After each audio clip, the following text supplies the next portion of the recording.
pupunta tayo sa sa Cairo. So magpapa-adjust lang tayo sandali.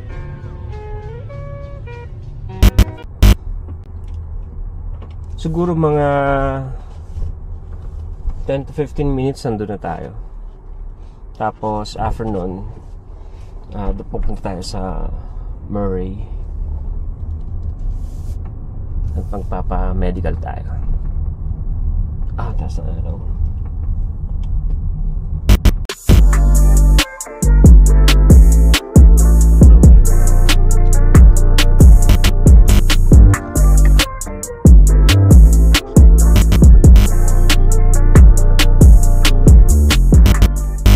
So, kung nakikita niyo yan, nakita niyo tumatawid sa UPS huminto yan. Hindi niya, talaga huminto siya para lang makatawid kahit nandito na yung tao. Dapat ganyan din sa atin, di ba? Hindi yung uunahan mo pa, o bubusinahan mo pa. Sana ganito rin sa atin, no? Yung mga contractor na gumagawa ng kalsada. Ganito sana yung i-gawin nila. At ipatupad din. Sana yung DPWH ganito yung i-require nila dun sa atin. Hindi yung kung kailang malapit na saka lang sila maglalagay ng mga warning sign. Ito lahat kami pa left turn.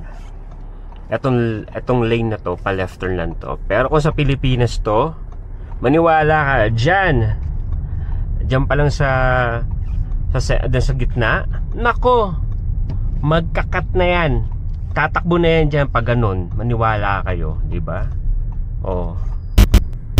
Nakikita nyo yan, mga warning sign na yan. Nalagay yung right lane closed ahead, di ba? So malayo pa lang sinasabi. Tignan nyo ako gaano kalayo, di ba?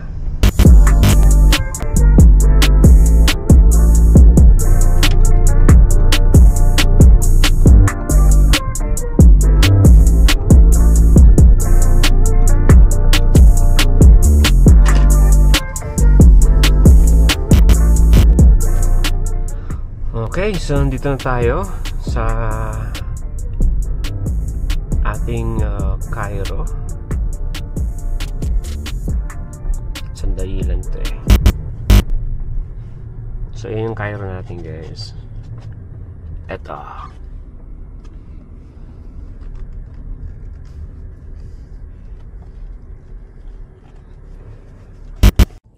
So yun, tapos na tayo sa Cairo natin. Ngayon maaga pa para sa pa-check up natin. So daan muna kaya tayo ng Walmart. Then after sa Walmart, diretso na tayo dun sa sa kung saan ako magpapa-check up. And then after nun, I'm not sure kung dadaan pa tayo sa Patagonia na may titignan lang tayo. Kaya rin. So yun, tara, Walmart muna tayo. Ganda ng Benz niyo.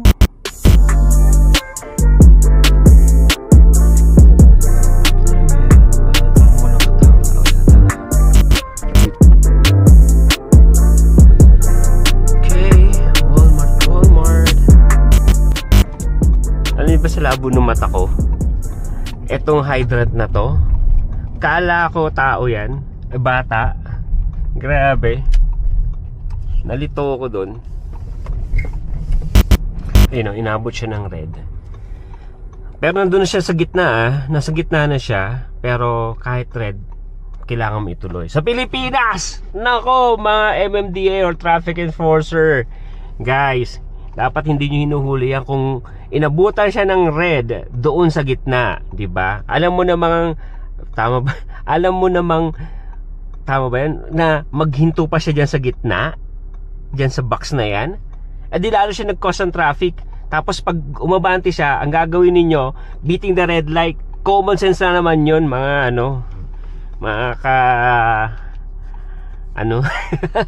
basta bakit yung pahuli kung di ba inabutan siya ng red dyan sa gitna? Hindi niya dapat hulihin yun para sabihin na beating the red light. No, hindi dapat na hihinto siya sa gitna. Common sense lang naman yun eh, di ba? Eto pa katulad dito, di ba? Pag may mga ganitong stop, dapat hinihintuan ninyo. Ako sa Pilipinas ay hindi, wala akong pakialam, dire-diretso lang ako. Parang ganyan. Isang sample din, katulad dito, pedestrian to. Kapag may tumatawid, huminto kayo. Diba? Sa Pilipinas, ay nako, kailangan pa ng guard na mag-a-assist para lang may makatawid. Ito, debate ito sa Pilipinas eh. Bakit, nguso muna yung paparade? Ay, nguso ba o likod? O, dito, nguso. Alam niyo bakit? Kasi, pag nag-grocery ka, hindi ka na kailangang umikot. Ay, umikot, tama. Umikot dun sa likod mo. Diba? Para lang mag-load ng pamili mo. Dito, hindi, nguso muna kasi yung trunk mo nasa likod para magkarga. Oh. Di ba? Magpa-park ka pa atras, tapos paano kung wala ka ng space sa likod, di ba? Oh. Yun lang yun eh. Tapos ego na lang yun eh, yung kaya ko mag-park ng paatras kasi magaling ako. The fuck, man? Ayun, so tapos na tayo dito sa Walmart, guys. So bumili lang tayo ng maiinom. At tumingin-tingin na rin ako ng medyas. Mukhang sa Patagonia talaga tayo bibili ng merino wool na medyas. Kasi wala pala dito sa Walmart. So tinignan ko siya sa app nila, pero sabi meron, tapos ngayon wala, diba? Kaya, so anyway, punta na tayo sa Murray para sa medical natin, guys. Okay, so nandito na tayo sa clinic kung saan ako magpapa-check up. So malapit nga pala siya sa Smith. Ayun. Hindi ko na kung kita nyo. Yan. So yun, appointment ko 1 PM, pero ginawa natin mas maaga na tayo dito para sure, di ba? Para baka kasi may fill upan pa tayo na fill out na form, kaya yun. So yun, so balita ko na lang kayo mamaya, baka magpatagonya tayo. Kaya so wakas, guys, tapos na rin tayo sa medical natin, di ba? Ayan, so kinuha na ng dugo. Tapos naturukan na rin ako ng mga vaccine na kailangan natin. So yun, siguro hanggang dito na lang. Pupunta pa pala tayo ng Patagonia. So dito, guys, dito tayo. So andun yung Patagonia. Ayun, hindi ko alam kung kita nyo. Yan, store na yan. Baba natin to para makita nyo. Ayun, yan yung Patagonia. So outlet store nila to. Kaya dito tayo pamimili ng gamit. So